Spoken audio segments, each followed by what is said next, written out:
আমার জায়গায় যদি কোনো একটা মেয়ে ভিডিওটা আপলোড করতো তাহলে প্রত্যেকটা ছেলে তার পুরো ভিডিওটা ওয়াচ করতো, এমনকি কত সুন্দর সুন্দর কমেন্ট যে করতো, বলতো আপু আপনি কি আমার সাথে 1v1 করবেন, আপু আপনি না অনেক ভালো গেম প্লে করেন, আপু আপনার সাথে আমি অ্যাড হইতে চাই, আরো কত সুন্দর সুন্দর কমেন্ট যে করতো রে ভাই। কিন্তু একটা ছেলে সারাদিন কাজ করার পরেও কত সমস্যার ভিতর দিয়ে একটুখানি ভিডিও করার চেষ্টা করে, ভিডিও করে যখন আপলোড করে যে এইটার আশায় যে হয়তো বা তারও অনেক ভালো ভালো ভিউজ আসবো, অনেক লাইক কমেন্ট শেয়ার আসবো। লাইক কমেন্ট তো দূরের কথা ভাই, ভিউজই আসে না, 100 ভিউজে যায় আটকা যায়।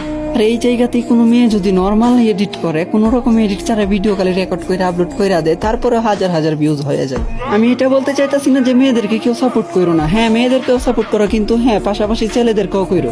একটা ছেলে যে কত কষ্ট করে ভিডিও বানায়, কতটুকু আশা নিয়ে ভিডিও বানায়, এটা কি তোমরা জানো?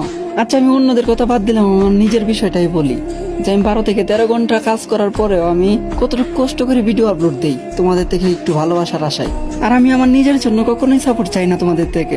আমার কথা হলো আমার ভিডিওগুলো যাদের কাছে ভালো লাগে তারা তো অবশ্যই করবে, এটা তো আর আমার বলতে হইব না, তাই না? আমি সাপোর্ট তাদের জন্য চাইতেছি যারা অনেক কষ্টের পরেও কোনো রকম ভিউজ পাইতেছে না।